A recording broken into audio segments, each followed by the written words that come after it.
గిరిజన గురుకుల అవుట్సోర్సింగ్ టీచర్ల రెన్యువల్ విషయంలో ఖచ్చితమైన హామీ ఇవ్వలేమని గిరిజన సంక్షేమ శాఖ మంత్రి గుమ్మడి సంధ్యారాణి అన్నారు. బుధవారం నాడు విజయవాడలో మంత్రి విలేకరుల సమావేశంలో మాట్లాడారు. ఇప్పటికే దాదాపు 1000 మందిని రెన్యువల్ చేశామని, మిగిలిన 450 మందిని ఎప్పుడు రెన్యువల్ చేసేది చెప్పలేమన్నారు. ఆర్థిక శాఖ ఇచ్చే అనుమతుల ఆధారంగా గిరిజన గురుకుల అవుట్సోర్సింగ్ టీచర్లను రెన్యువల్ చేస్తామని అన్నారు. గిరిజనుల సంక్షేమానికి కట్టుబడి ఉన్నామని, జీవో నెంబర్ 3ని సుప్రీంకోర్టు సస్పెండ్ చేయడం వల్ల గిరిజనులకు అన్యాయం జరుగుతుందని, కూటమి ప్రభుత్వం తిరిగి జీవో నెంబర్ 3ని తీసుకురావడానికి ప్రయత్నిస్తున్నట్లు మంత్రి సంధ్యారాణి తెలిపారు. అందరికీ నమస్కారం. ఈరోజు చాలా శుభదినం. ఏదైతే జీవో నెంబర్ 3 గురించి మా గిరిజన సోదర సోదరీమణులందరూ కూడా కలలుకంటున్నారో, అందుకోవాలి అనుకుంటున్నారో, దానికి మా గౌరవ ముఖ్యమంత్రి నారా చంద్రబాబు నాయుడు గారు ఎప్పుడూ వ్యతిరేకం కాదు.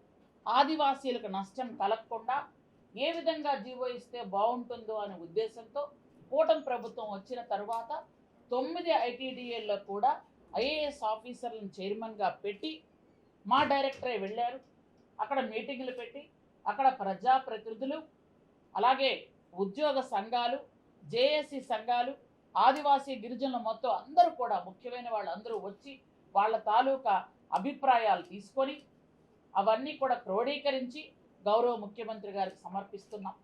అలాగే ఈ 2 సంవత్సరాలలో గౌరవ ముఖ్యమంత్రి గారు లా సెక్రటరీతో, అలాగే మా ప్రిన్సిపల్ సెక్రటరీ, అలాగే మేమందరం ముఖ్యమైన వాళ్ళు కూర్చొని ఈ జీవోని ఈ విధంగా మనం తీసుకురావడం ముఖ్యమంత్రి గారు ఇవ్వడానికి 100% ఎస్ అంటున్నారు, ఆయన ఒప్పుకుంటున్నారు.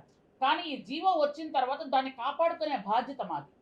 ఖచ్చితంగా కాపాడుకోవాలి. ఒకసారి సుప్రీంకోర్టులో పోయిన తర్వాత దాన్ని ఏ విధంగా కాపాడుకుంటాము, లాలో ఏ విధంగా ఉంది, రాజ్యాంగంలో మాకున్న హక్కులు ఏమిటి, ఇవన్నీ కూడా మనం చూసుకోకుండా పెట్టినట్టయితే, తొందరపాటు చర్యలు చేస్తే మళ్ళీ ఒకవేళ పోతే మళ్ళీ మేము కోర్టు ముందుకు వెళ్ళలేము.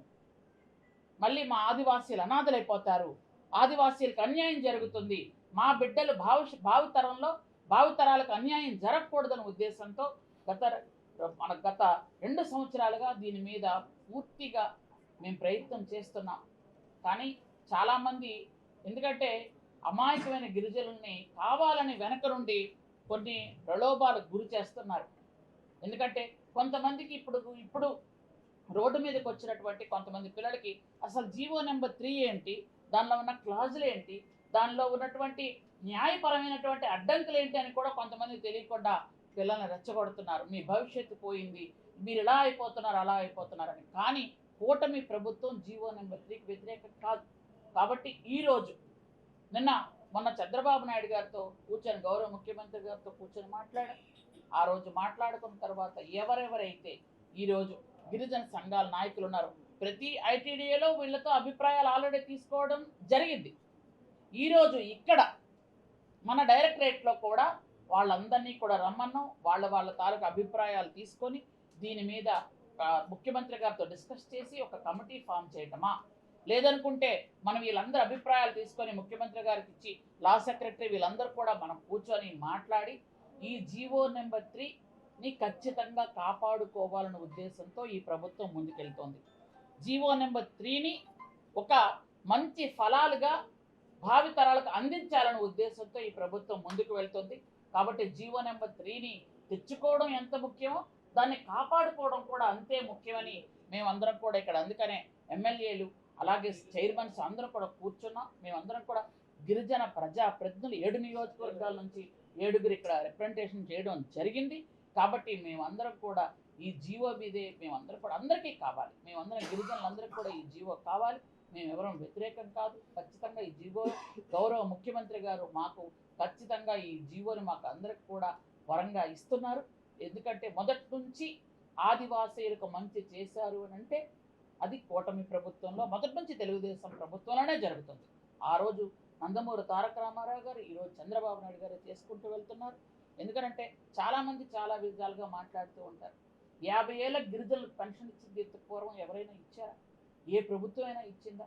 ఎందుకు అని అంటే కొండలు కోనలు దిగి వస్తారు, కర్ర కంప కొట్టుకొని దిగుతారు. 50 ఏళ్ళ తర్వాత వాళ్ళకు ముడుకుల్లో సత్తు ఉండదు, ఖచ్చితంగా ఇబ్బంది ఉంటుంది. వాళ్ళ శరీర సౌష్ఠవంలో కూడా చాలా ఇబ్బందులు ఉంటాయి, వేరంగా ముసలైపోయినట్టు అయిపోతారు. కాబట్టి 50 ఏళ్ళకే పెన్షన్ ఇవ్వాలని చేశారు. ఆ రోజు గత ప్రభుత్వంలో 5 సంవత్సరాల్లో ఒక్కనాడు కూడా ఐటీడీ ఆఫీస్ కరెక్ట్గా పనిచేసిందా? ఈరోజు చాలా వరకు చాలామంది అసలు ప్రతిపక్ష హోదా లేని ప్రతిపక్షం వాళ్ళు ఇష్టానుసారంగా మాట్లాడుతున్నారు. ఈరోజు ఐటీడీఏని బలోపేతం చేసి ఐటీడీఏ ద్వారా విద్యకి వైద్యానికి ప్రాధాన్యత ఇచ్చి రైతులకు ప్రాధాన్యత ఇచ్చి ఐటీడీఏని బలోపేతం చేస్తూ ట్రైకార్ లోన్లు ఇచ్చి అన్ని స్కూల్స్కి కూడా అన్ని రకాల వసతులు కలిపి చేస్తుంది అంటే అది కేవలం మా చంద్రబాబు నాయుడు గారి ప్రభుత్వమే. కానీ ఈరోజు తెలియనటువంటి అమాయకులైనటువంటి గిరిజనుల్ని మభ్య పెట్టాలని ఆలోచన చేస్తున్నారు. ఆ మభ్య పెట్టాలనే ఆలోచనలో ఎట్టి పరిస్థితుల్లో ఎవరు ఆ ట్రాప్లో పడకండి. ఖచ్చితంగా మన చంద్రబాబు నాయుడు గారే మంచి చేస్తారు, కూటమి ప్రభుత్వమే మంచి చేస్తుందని మాత్రం నేను అందరికీ చెప్పదలుచుకున్నాను. ఈరోజు మేము అందరం కూడా కూర్చొని మాట్లాడుకుంటున్నాం, అందరి అభిప్రాయాలు తీసుకుంటున్నాం. ఎందుకంటే అక్కడ అభిప్రాయాలు చెప్పిన వాళ్ళు ఒక రిటైర్డ్ ఐఏఎస్ ఆఫీసర్ ఉన్నారు, ఒక రిటైర్డ్ అంటే గ్రూప్ 1 ఆఫీసర్స్ ఉన్నారు, రిటైర్డ్ ఎంఆర్ఓలు ఉన్నారు. ఎందుకంటే అక్కడ ఉన్న వాళ్ళు చాలామంది కూడా విజ్ఞులు, తెలివైన వాళ్ళు, లాయర్లు ఉన్నారు, చాలామంది. అందరూ తాలూకా అభిప్రాయాలు తీసుకుంటాం, ఖచ్చితంగా ముందుకు వెళ్తామని మీ అందరి ద్వారా మేము తెలియజేస్తున్నాం. 170 యాక్ట్ అనేది అది మా హక్కు, గిరిజనుల హక్కు. దాన్ని కేంద్ర రాష్ట్ర ప్రభుత్వాలు ఎప్పుడు కూడా 170 యాక్ట్ని ఎప్పుడు కూడా పక్కన పెట్టలేదు, పెట్టవు కూడా. 170 యాక్ట్ అనేది మా కోసం, కేవలం ఆదివాసీల కోసం తయారు చేయబడిన భూ హక్కుల చట్టం. అది మా హక్కులు, మా చట్టం. దాన్ని ఎవరు కూడా ముట్టడానికి వీలు లేదండి. అది కూడా కేవలం కొంతమంది కావాలి అని చేస్తున్నటువంటి బ్యాడ్ ప్రాపకండ అంతే. ఖచ్చితంగా ఆ హక్కు మాలోనే ఉంటుంది, మాతోనే ఉంటుంది.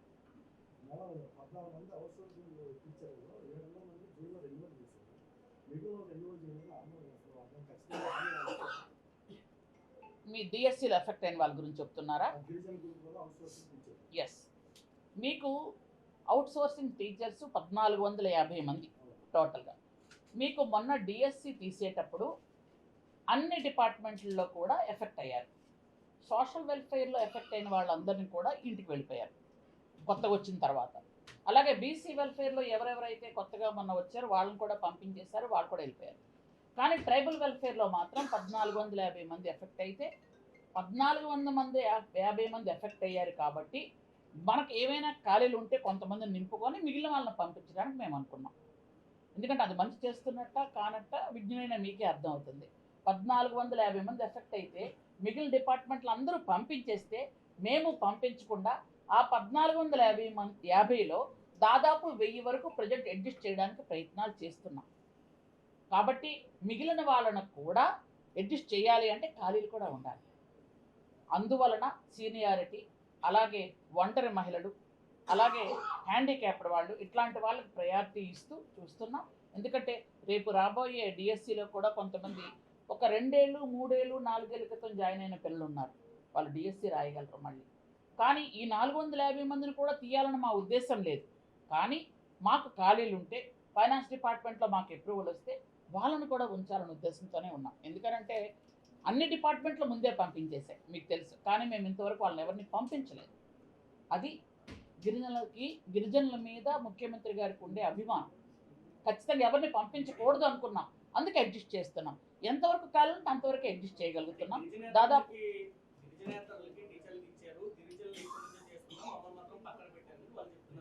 లేదు సార్, గిరిజనులందరినీ ఉంచుతున్నాం. గిరిజనులేతరులు అంటే కొంతమందికి జాబ్స్ వస్తాయి, సీనియర్లుగా ఉంటారు, అట్లాంటి వాళ్ళని తీసేయమంటారా గిరిజనేతరులని?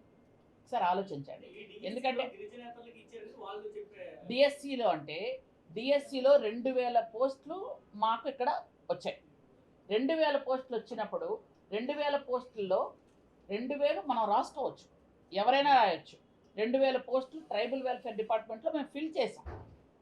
దానిలో ఎవరు అంటే జీవో నెంబర్ 3 ఆల్రెడీ ఇబ్బందుల్లో ఉంది. ఇబ్బందుల్లో ఉన్నప్పుడు ఎవరైనా రావచ్చు కదా, ఎవరైనా వస్తారు కదా. అంతేగాని కావాలి అని పర్సనల్గా ఎవరిని పక్కన పెట్టలేదు. మీకు అది అర్థమైంది కదా.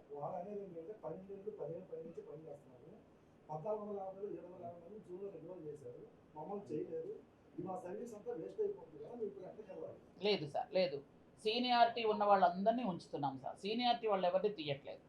దీనిలో సీనియారిటీ చూసుకుంటున్నాం. గురుకులంలో ఉన్న వాళ్ళందరినీ కూడా సీనియారిటీ చూసుకొనే చేస్తున్నాం సార్.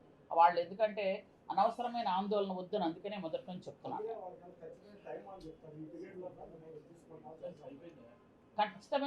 ఖచ్చితమైన టైం బాండ్ అంటే సార్ మీకు అదే ముందే చెప్పాను సార్, అన్ని డిపార్ట్మెంట్లు పంపించేశాయి.